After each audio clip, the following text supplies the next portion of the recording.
I found a letter by accident while cleaning out an old box in my closet, the kind you keep for years without opening because you're afraid of what you might remember. It was folded neatly, yellowed at the edges, written in my handwriting from time when I still believed things would work out if I just waited long enough. I don't remember writing it, but the moment I saw my name at the top, I knew exactly who it was for. It was addressed to me.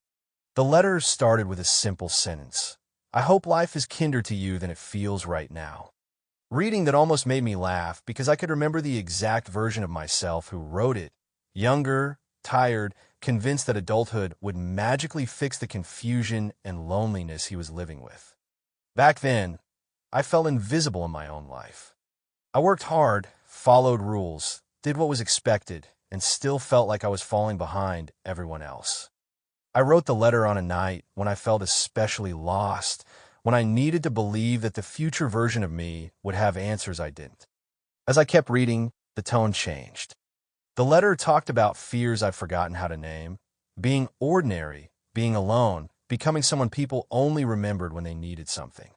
It talked about hoping I'd learned how to speak up, how to stop apologizing for taking up space, how to choose myself without guilt. What hurt the most was realizing how gently that younger version of me spoke, how much hope he placed in the man I was supposed to become. I had to stop halfway through and sit down, because the truth was uncomfortable. I hadn't become the confident, self-assured person he imagined. I had survived, I had adapted, but I'd also compromised parts of myself along the way.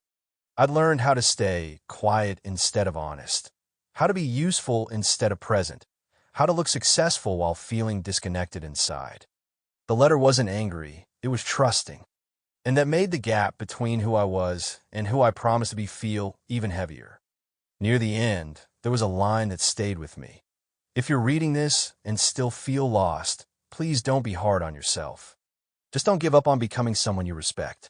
That sentence hit harder than any advice I'd ever received from another person, because it wasn't asking me to be perfect. It was asking me to be honest.